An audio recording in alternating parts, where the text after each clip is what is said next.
ओम नमः शिवाय गुरवे सच्चिदानंदमूर्तये निष्प्रपंचाय शांताय निरालंबाय तेजसे। हरिओम प्रभु जी, आज के इस अध्यात्म परिषद में आप सबका स्वागत है। आज का प्रश्न भावनगर से नगीनदास पिठवा जी का है। उन्होंने पूछा है कि साधक अवस्था क्या है और सिद्ध अवस्था क्या है। तो देखो प्रभु जी, ये शब्द ही बता रहा है कि साधक माने जिसको कुछ साधने की, कुछ सिद्ध करने की, कुछ प्राप्त करने की, कुछ बनने की, कुछ प्रूव करने की इच्छा है या प्रवृत्ति है, उसको साधक कहते हैं। अब एक लक्ष्य हमने तय किया। ये प्रश्न व्यवहार सत्ता में भी आप लागू कर सकते हैं, परमार्थ सत्ता में भी, लेकिन यहाँ सत्संग की बात चल रही है। तो समझो कि हमने एक लक्ष्य सिद्ध किया कि हमें ब्रह्म ज्ञान प्राप्त करना है, अहम ब्रह्मास्मि अनुभूति करनी है, जिसको साक्षात अपरोक्ष अनुभूति कहते हैं। साक्षात अपरोक्ष अनुभूति हमें प्राप्त करनी है। तो उसके लिए हम जो भी प्रयत्न करेंगे, जो भी पुरुषार्थ करेंगे वहाँ तक पहुँचने के लिए, तब तक हम साधक कहलाएंगे। जैसे समझो कि हमने पूजा पाठ करना शुरू किया, भगवान नाम जप करना शुरू किया, हमने गुरु धारण किया, हमने गुरु मंत्र धारण किया, हम गुरु मंत्र का जाप करने लगे, हम यात्रा तीर्थ इत्यादि करने लगे, हम शिविर अटेंड करने लगे, हम शास्त्र का श्रवण करने लगे, उस श्रवण का मनन करने लगे, फिर निधिध्यासन भी करने लगे। धीरे धीरे गीता जी में जो मूल्य बताए हैं, जीवन के मूल्य, अमानित्वम, अदम्भित्वम इत्यादि अपने जीवन में उतारने लगे, अहिंसा इत्यादि हमारे अपने जीवन में ये दैवी गुण को हम अर्जित करने लगे। तो इससे हमारा अंतःकरण शुद्ध होगा, तो विवेक होगा, वैराग्य होगा, समाधि षटक संपत्ति होगी, और इतना हमारे भीतर जागृत होने के बाद, अर्जित होने के बाद मुमुक्षा जगेगी, मुक्त होने की इच्छा। और तब हम सद्गुरु की शरण लेकर श्रवण मनन निधिध्यासन करके अपने लक्ष्य तक पहुंचने का जो पुरुषार्थ करेंगे। जब तक हम साक्षात अपरोक्ष अनुभव नहीं कर लेते, तब तक हम साधक अवस्था में है ऐसा कहा जाएगा। तब तक की हमारी अवस्था साधक अवस्था है।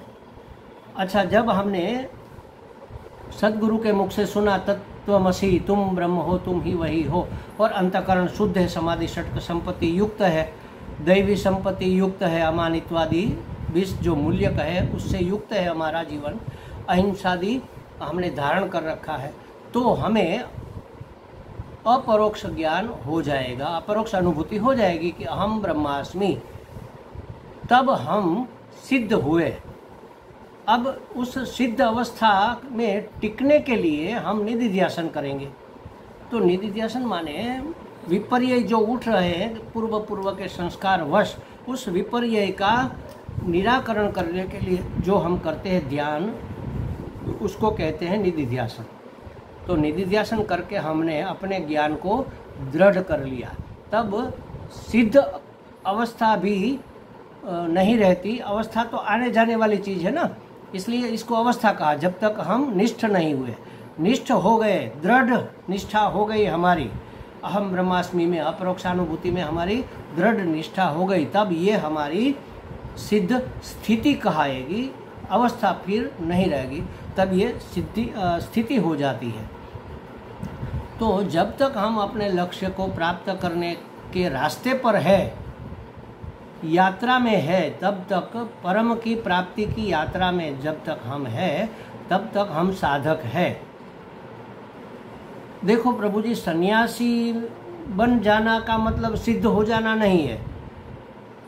जिज्ञासा माने मुमुक्षा जाग गई, समाधि षटक संपत्ति महद अंश में प्राप्त कर ली, और हमें जिज्ञासा जाग गई कि मुझे मेरा परिचय चाहिए, मुझे जगत जानना है, मुझे जगदीश को जानना है, मुझे नारायण को जानना है। ऐसी जब जिज्ञासा जगी, तब थोड़ी साधना की, एकांत सेवन किया, मौन रखा, गीता जी का पाठ किया, उसका अर्थघटन समझने का प्रयत्न किया, श्रवण किया, मनन किया, और फिर ब्रह्म को जानने के लिए व्यवहार सत्ता से निवृत्ति लेकर एकमात्र एजेंडा ब्रह्म ज्ञान की प्राप्ति रह जाता है, तब वह साधक सन्यासी होता है, सन्यास ग्रहण करता है, ताकि व्यवहार सत्ता के सब काम छूट जाए, सब एंगेजमेंट से वह मुक्त हो जाए। अब कोई उसकी जिम्मेवारी नहीं रही, सिर्फ ज्ञान प्राप्त करने के सिवा। तो मात्र और मात्र ज्ञान प्राप्ति के लिए जो सन्यास लिया जाता है उसको कहते हैं विविधिषु सन्यास। विविदिशा माने जानने की इच्छा, ब्रह्म को, परम को जानने की इच्छा, स्वस्वरूप को जानने की इच्छा, तत्व को जानने की इच्छा, तत्व ज्ञान की, आत्मज्ञान की, परमात्मा ज्ञान की इच्छा से लिया हुआ सन्यास विविदिशा सन्यास कहलाता है। अब उसके पास एक ही एजेंडा है, मुझे परम को प्राप्त होना है। उसके लिए वह जप, तप, साधना जो भी करता है, श्रवण, मनन, निधिध्यासन, बस उसकी गति उसी की तरफ रहती है अपने लक्ष्य के प्रति। बाकी सब चीज़ें उसकी छूट गई। उसने वित्तेषणा का त्याग किया, उसने पुत्रेषणा का त्याग किया, उसने लोकेषणा का भी त्याग किया, और सिर्फ परम की प्राप्ति में लग गया। ऐसा सन्यासी विविधिषु सन्यासी है। उसको जब ज्ञान की प्राप्ति हो जाती है, माने साक्षात अपरोक्ष अनुभव हो गया गुरु कृपा से, गुरु की सन्निधि में रहकर शास्त्र का अध्ययन, श्रवण, मनन, निधिध्यासन करने से अंतःकरण शुद्ध है और उसमें दैवी संपत्ति का आविर्भाव हो गया है, तब उसको साक्षात अपरोक्ष अनुभूति हो जाती है। तब वह विद्वत सन्यासी कहलाता है, और विद्वत सन्यासी जीवन मुक्त हो जाता है, जीता है, तभी वह सभी पराधीनताओं से मुक्त है। न तो कोई बाह्य पराधीनता रही, न तो कोई आंतरिक पराधीनता रही। हमारी तो देखो अभी बाह्य पराधीनता भी रहती है, किसी के ऊपर निर्भर है, किसी के नियम का पालन करना है, किसी को अच्छा लगे बुरा न लग जाए क्योंकि हमें अभी उसकी गर्ज है, ये सब पराधीनता है।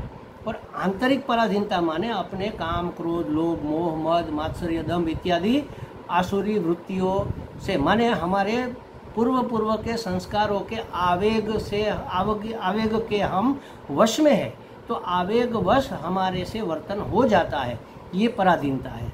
आवेग का निवारण हो जाए और विवेक का उद्भव हो जाए, तब वह शांति से रह पाता है, इसलिए संन्यास लिया जाता है। तो जो जीवन मुक्त है, अब उसके अंदर कोई आवेशात्मक वर्तन होता नहीं, कोई आवेग रहे नहीं, कोई आसुरी संपत्ति के वश में वह है नहीं, दैवी संपत्ति का वह मालिक है, सर्वतंत्र स्वतंत्र है, अखंड एक रस आनंद में अवस्थित है। ऐसी स्थिति को कहते हैं जीवन मुक्त। अब जब उसका शरीर गिरेगा, माने उसकी शरीर की जब मृत्यु हो जाएगी, तब उसे फिर से जन्म नहीं लेना पड़ेगा, तब वह विदेह मुक्त हो जाता है। अब उसे देह धारण करने की आवश्यकता नहीं रही, तब उसको विदेह मुक्ति कहा जाता है। जो जीवन मुक्त होता है वही विदेह मुक्त होता है। तो अनेक प्रकार से क्रम मुक्ति भी होती है, तत्काल मुक्ति भी होती है, जीवन मुक्ति है, सब मुक्ति के ही विभिन्न स्टेज, उसके विभिन्न अवस्थाएं हैं। तो अखंड एक रस आनंद में अवस्थित होकर, सर्वतंत्र स्वतंत्र होकर, अहम ब्रह्मास्मि का अनुभव करके साक्षात अपरोक्ष अनुभूति में अवस्थित होकर जीवन का आनंद उठाने के लिए वह जीता है जो जीवन मुक्त है। वहाँ तक पहुँचने की जो यात्रा है, पूरी की पूरी यात्रा साधक अवस्था कही जाती है। पहुँच गए तो सिद्ध अवस्था है, पहुंचकर वहाँ निष्ठ हो गए तो वह सिद्ध स्थिति है, जिसको हम जीवन मुक्त कहते हैं, और वही विदेह मुक्त भी होता है। हमें लगता है नगीन दास जी को कुछ स्पष्टता हो गई होगी। हरि ही ओम।